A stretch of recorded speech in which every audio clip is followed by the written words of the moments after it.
નમસ્કાર, આપ જોઈ રહ્યા છો યુટીસી ન્યૂઝ। જમ્મુ કાશ્મીરના પહેલગામમાં થયેલા આતંકવાદી હુમલામાં મોતને ભેટનાર સુરતના રહેવાસી શૈલેષભાઈના અંતિમ યાત્રામાં તેમના પત્નીએ સી.આર. પાટીલ અને ગૃહપ્રધાન હર્ષ સંઘવીની સામે જે સવાલ ઉઠાવ્યા છે એ સવાલની ચર્ચા દેશભરમાં થઈ રહી છે। આ વિડીયો હાલ સોશિયલ મીડિયા પર ખૂબ જ વાયરલ છે કે કઈ રીતે શૈલેષભાઈના પત્નીએ સી.આર. પાટીલની સામે અને ગૃહપ્રધાન હર્ષ સંઘવીની સામે સુરક્ષાને લઈને જે સવાલ ઊભા કર્યા છે તે સવાલોની ચર્ચા આજે ખૂબ ચાલી રહી છે। પરંતુ સવાલોની આ વચ્ચે સૌથી મોટો સવાલ એ ઊભો થાય છે કે શું આ અવાજ માત્ર મૃતક શૈલેષભાઈના પત્નીની છે? આ સવાલો શું શહેરીજનોના ના હોવા જોઈએ? શું દેશવાસીઓના ના હોવા જોઈએ? અને ખાસ કરીને જે સ્ટ્રીમલાઇન મીડિયા છે તેમના સવાલો ના હોવા જોઈએ?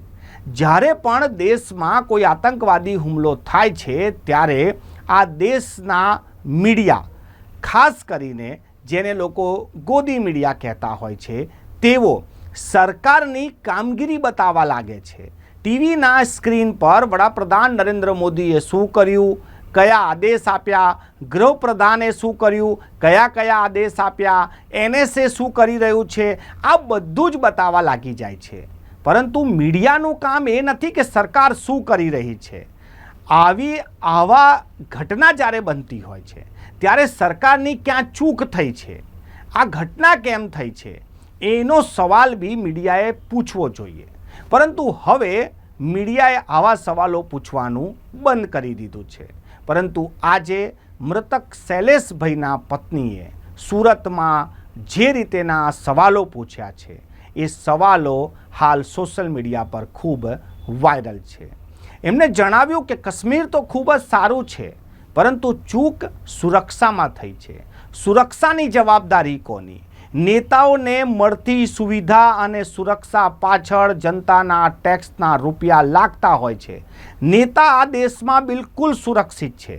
નેતા જે હેલિકોપ્ટરમાં જાય છે તેનું તેલ પણ જનતાના ટેક્સના રૂપિયાથી પુરાય છે।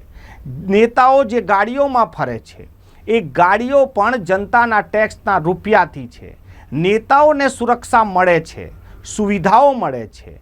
જનતાને નેતાઓને જે સુરક્ષા અને સુવિધા મળે છે તેનાથી વાંધો પણ નથી, પરંતુ એ જ જનતા જે ટેક્સ ભરે છે અને નેતાઓને સુરક્ષા અને સુવિધા પૂરી પાડે છે, એ જ જનતાને જ્યારે પૂરતી સુરક્ષા ના મળે અને આ પ્રકારની હોનારત થઈ જાય ત્યારે આ જનતા સવાલ તો પૂછશે।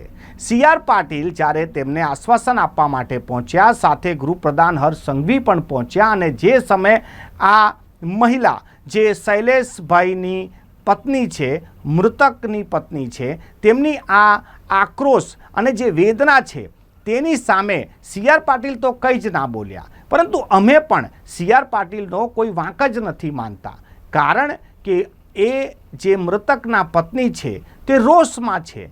તેમનો તો ઘરનો મોભી જતો રહ્યો એટલે ગુસ્સો આવો સ્વાભાવિક છે। પરંતુ આ જ ગુસ્સો લોકોમાં હોય કે પછી મીડિયામાં હોય તો વાત કંઈક અલગ હોય। આ સવાલો લાજમી છે, આ સવાલો પૂછવા જોઈએ। આપણી ચૂંટેલી સરકારને આપણે જો કોઈ સવાલ પૂછીએ તો આપણે ગુનો નથી કરતા, આપણે કોઈ સરકાર પર બ્લેમ નથી કરી રહ્યા, સરકાર પર કોઈ આરોપ નથી લગાવી રહ્યા, પરંતુ સવાલ પૂછવાનો રાઇટ્સ તો બધાને જ છે। અને જો આપણે સવાલ પૂછીશું તો આપણો અવાજ સરકાર સુધી જશે અને સરકાર કોઈ યોગ્ય નિર્ણય લેશે।